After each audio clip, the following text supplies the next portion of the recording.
21 News is your place for politics, and we're helping voters get ready for Decision 2025. We're spending 5 minutes at 5 with the candidates right here ahead of November 4th. Michael Zembauer is vying for one of two open seats in the Poland Township Trustees race against 5 other candidates. This is a big race, and Mr. Zembauer joins us here now. Thank you so much for taking the time to be here. Thank you, Lindsay, for having me. Yes. So let's start off with, you're new to this race. Share your background, your experience, what you would bring to this role if elected. Very good. Yeah, I have to start with background to talk about my wife and kids. I'm a father of 4, anywhere from age 3 to 23. We've lived in Poland my whole life. Just most recently, my political background, I was actually a Poland Village Councilman. I was elected in November of 2021. Served that role for almost my entire 4 years. Resigned this past spring as we moved to the township and had to vacate that seat. So when people ask what they want out of a township trustee, experience is always on the forefront.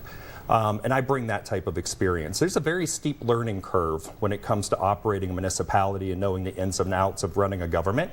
And I'm very fortunate that I've had 4 years to do that job and now potentially bringing that over to Township Trustee. Yeah, and what would be your top goals if you are elected? What would be something that you'd like to work on day one?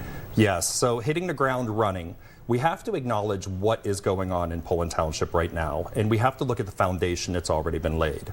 Kudos to the trustees that are currently in place and our Poland Village Council folks that are currently operating, because them, along with our police, our fire department, our roads department, and also our administrators have done a phenomenal job laying a really strong foundation to work off of.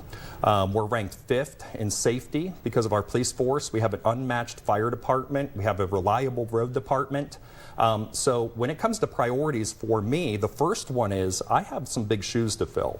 So I'm going to come in, and my focus is going to be understanding that, being able to maintain those great things, because that's what our citizens have become acclimated to expect from us as a township. So I need to know how to do those things, and I need to allow the experts to be the experts. We have an incredible chief in both the fire and the police and good road crews, and we need to allow them to have the resources they need to continue to perform at the level they're currently performing. And the next part will be looking for opportunities. We're doing a fairly good job in the township right now seizing grants. Our administrators there do a very good job finding those grants for us. So that'll be one of the things that I hope to really accentuate and try to bring more money into the township to do more things maybe with our parks or other opportunities. Okay. Now, Poland decided to not seek a renewal on the road levy to save money for residents, especially when it comes to the property taxes. Yes. The voters should have been able to maybe make that decision to renew it or not? Do you think it belongs in the hands of the trustees, given your experience and what you've seen with road work? Yeah, I think it was a good example of fiscal responsibility. And again, going back and giving props to the individuals that were there and the trustees that we have currently. For them not to ask for money again because it wasn't necessary, I think was responsible.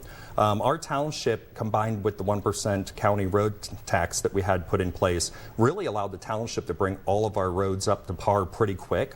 So I think now getting in there on January 1st, if I get elected, it's going to be strategizing for the next round of road improvements that we're going to need. Okay.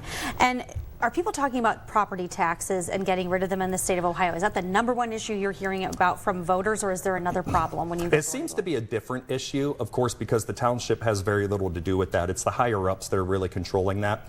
For the township, we just have to be prepared and understand what that's going to do and how it's going to impact the township. So property taxes, it plagues everybody because they've been increasing for how long now, and the dollar is becoming tighter and tighter. So I think looking at the past history of the township and the work that I've also done in the village, it's going to be about being able to understand what those changes are, if that happens, if it goes on the ballot and happens, understanding what the changes are going to be and be at the forefront of being able to manage those things, which historically Poland Township and Poland Village have always been at the front of the curve when it comes to being able to understand and implement things as they change. So I'm confident we'll figure it out. Okay. And real quick, what makes you stand out against your opponents? This is, like I said, a crowded race here in Poland. It is, yes. My passion, serving the community. It's something that I've dedicated decades to, between being the president-elect of our Poland Rotary Group or past president of our Poland Lions Group or combining forces with my wife on our nonprofit. Serving has been a passion, and it's not a once-in-a-while thing. It's every week, if not every day of the week, serving our community. It's something that we're very close to. And the difference between the service that I offer versus maybe some of the others on the ballot is that it's never been a career for me or a paycheck. Everything that we've done serving our community has been voluntary, and it's been because it's our passion, not so much a career. So that's something I really hope to move forward if I get the opportunity to be a township trustee. All right, Mr. Zembauer, thank you so much for joining us for 5 Minutes at 5. Thank you. And you can watch more of our 5 Minutes at 5 segments with the candidates. Just head over to the 5 p.m. video tab on the 21 News app.